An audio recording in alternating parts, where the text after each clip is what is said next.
You're about to watch the second part of Pamela Perillo's interview.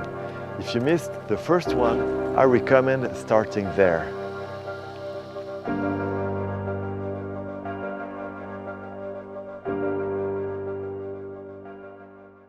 My life after that became so dysfunctional, and I got addicted to heroin again, and I started working at a club as a dancer.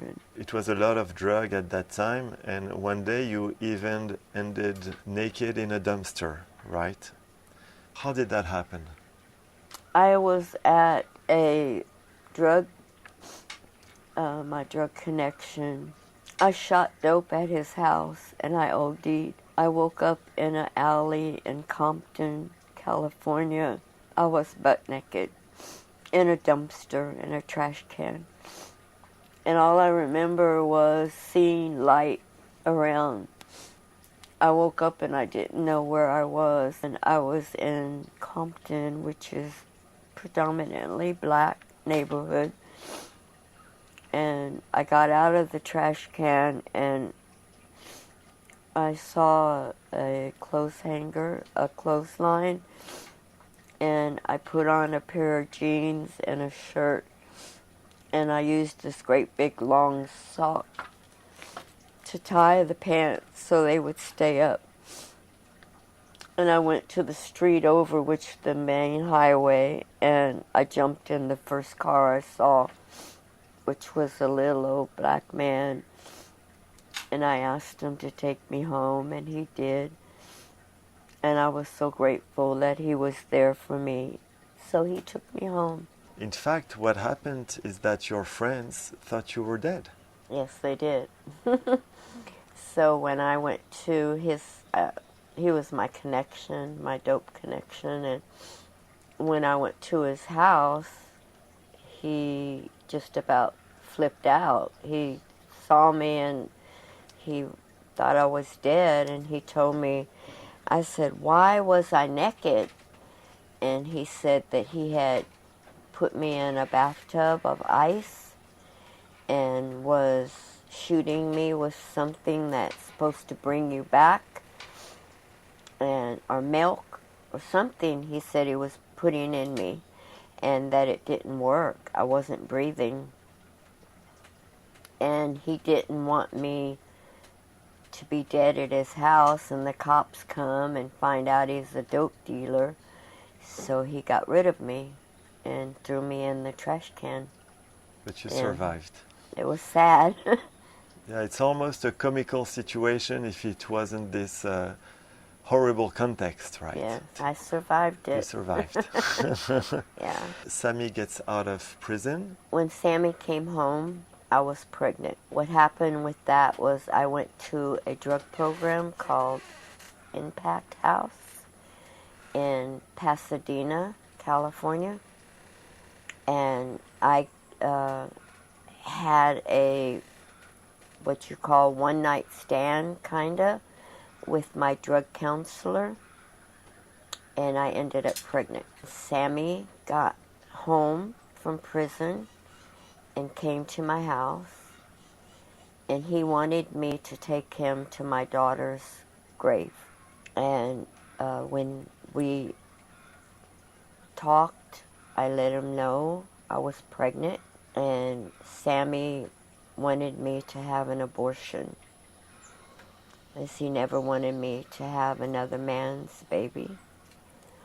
And so I said okay, because I loved him so much and I wanted to be back with him. But the day that he was coming to get me for the abortion, I couldn't do it. I felt like I was killing my baby. But it caused a big thing between Sammy and I, and he ended up leaving. I found out during that time that Sammy was actually living in an apartment with another girl, and she was pregnant with his baby. So that was the end of Sammy and me at that time. I had a car accident. My sister was in the car with me, my older sister, Joanna, that came back. And her husband ran us off the road trying to get to her. He was a very abusive man. And I hit my stomach on the glove compartment of a little Volkswagen. And when I went to the hospital, I was in labor. They told me I was pregnant with twins, and I didn't even know twins ran in my family. And so they gave me a shot to stop my labor and kept me in the hospital. And 2 weeks later, I went into labor again, and I gave birth to 2 twin boys. They weighed 2 pounds each, and they were in intensive care, and I didn't even have names for them. I didn't know they were going to come that early, but I ended up naming one Joseph after my father, and I named one Joel, and they got spinal meningitis in the hospital. They were giving them both blood transfusions, and Joel only lived 29 days. I never even got to hold him, and he died.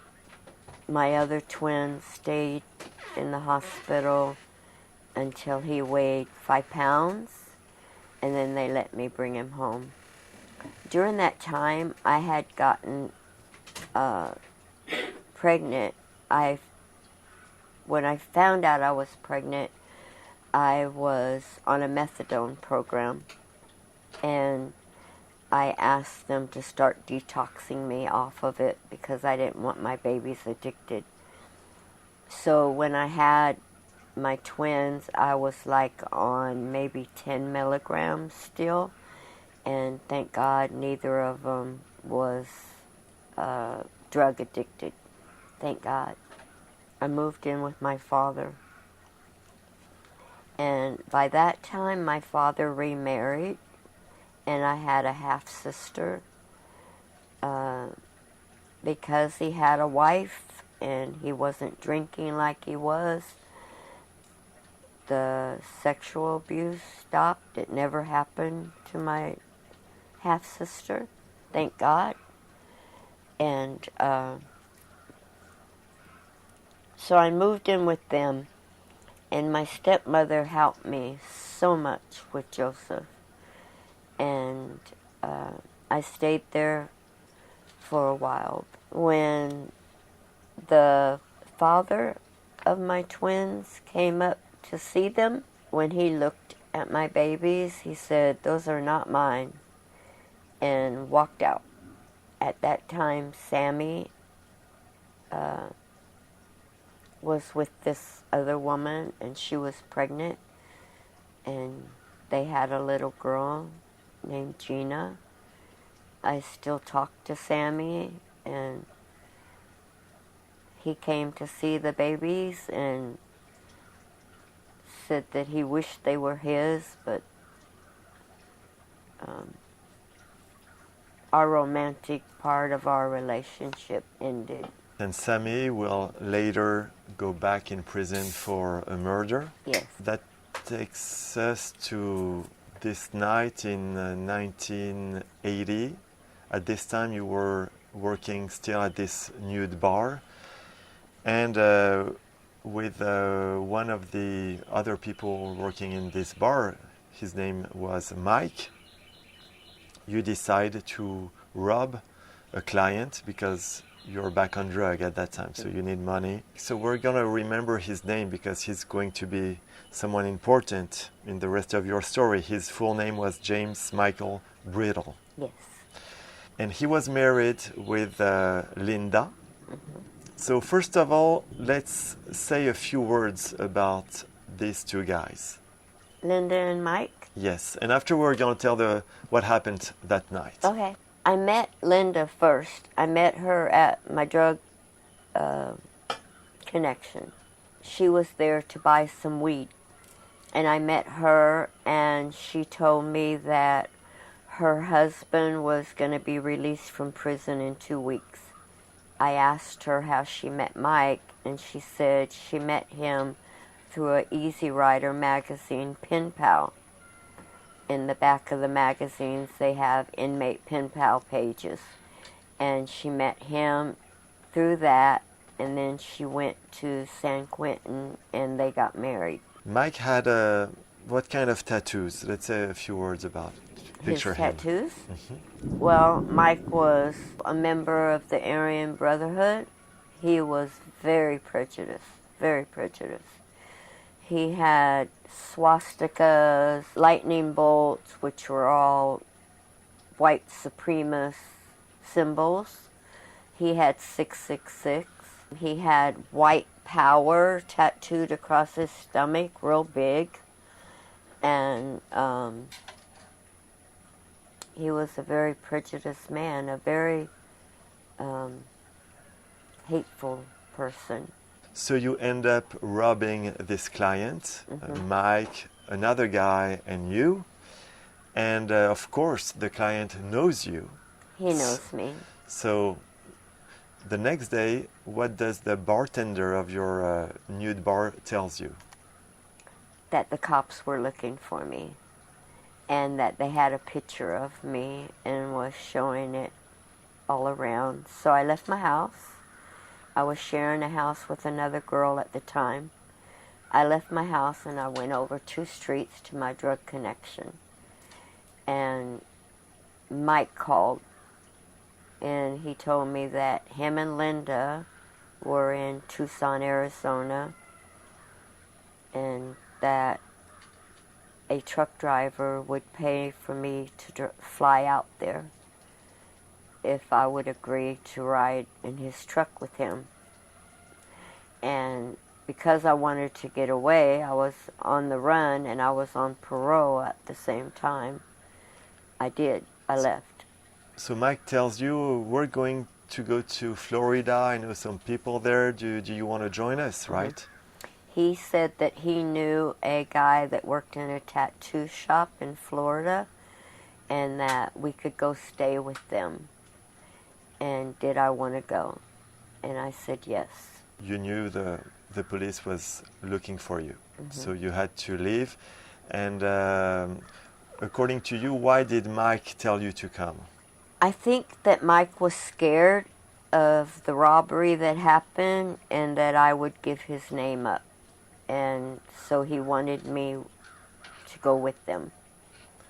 So he tells you that this truck driver wants someone to talk to, so it would be a like companion to ride in his truck. Yeah, but actually you will find out that Mike said that he could have sex with you. It was a way to pay him for the trip, right? And I told him no. Mike had Linda turning tricks in truck stops, having sex with the truck drivers, and I was supposed to go with the man and be his sex partner on the road. And Mike and I ended up having a big fight because I told him I don't do that.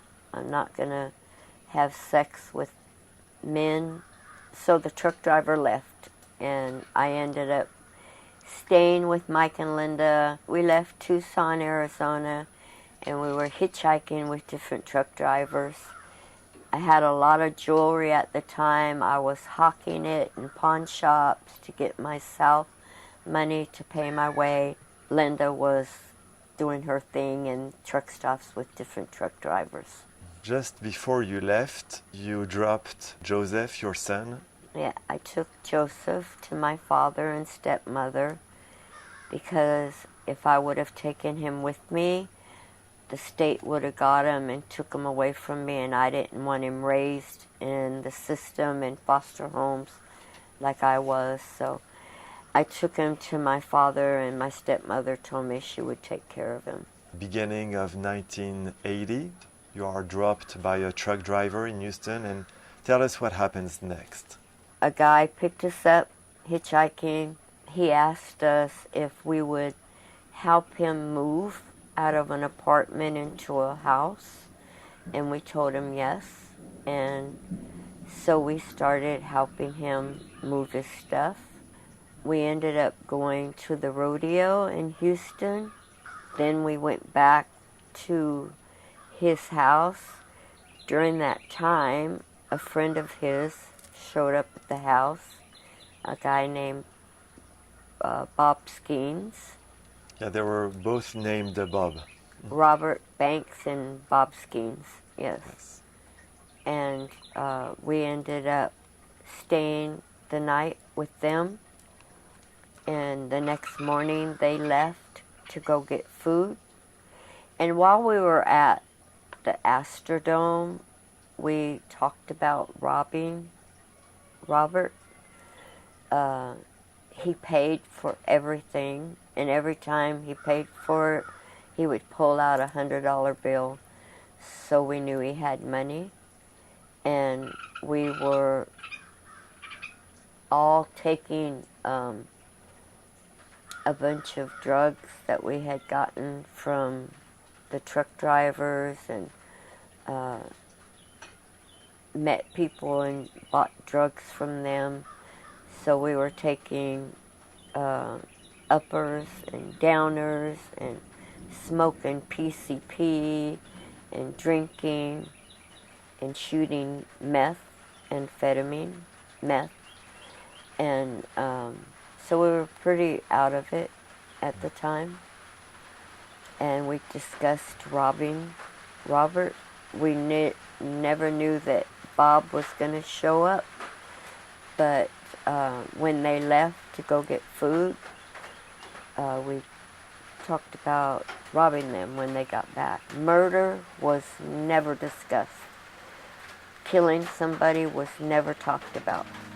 And when they got back, is that gonna mess it up? It gets really loud and hard, but then it stops. Texas weather is crazy. Yes, everybody's like, oh, what's gonna happen next? I guess you never know. I bet they are. Man, she's crazy. Can you believe that the rain interrupted us at such a moment? Pamela Perillo's life is incredible, and you've only heard a small part of it.